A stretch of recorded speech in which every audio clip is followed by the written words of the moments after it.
What's up mga guys? Magandang araw po sa mga baguhan at datihan ng mga nanonood ng mga panibago kong mga ina-upload ng mga video. Marami po salamat sa mga suporta nyo guys. Ang topic natin ngayon guys, kung sino ba yung nakabili ng aking ibon na African Lovebird na binenta ko. Pakikilala ko po sa inyo at pakikita ko po sa inyo kung ano po yung mga ibon na wala na po sa aking ibunan o sa aking ibari. Yun lang po, panoodin natin to.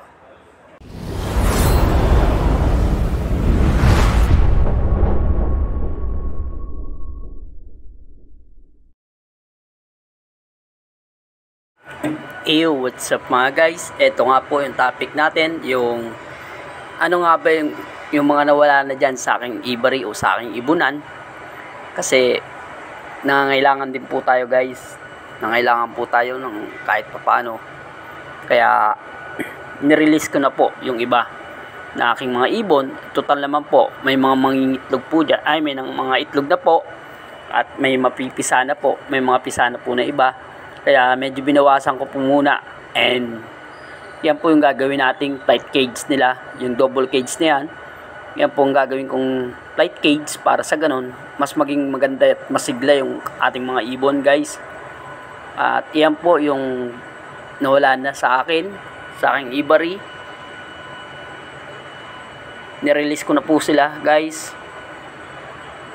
Ayaw ko man po sana, pero kailangan po para mas maging maganda yung production ng aking mga ibon at may magkaroon sila ng flight cage.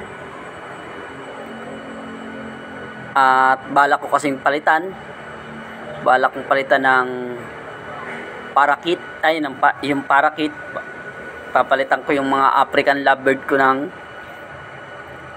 kakatil, lalagyan ko ng kakatil guys, para parakit, kakatil at saka African Lovebird. May iniwan pa rin po akong African na may itlog at siguradong mapipisa nila yun. May napisa na nga po na isa.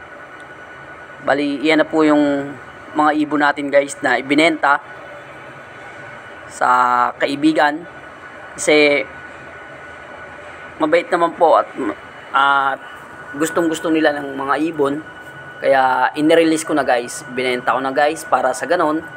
At yan po, tuwan-tuwa naman po si Lola sa mga alaga niya. At napakabilis po kausap. Napakasarap po kausap at napakabilis po kausap guys. Kaya ganun. Salamat. God bless.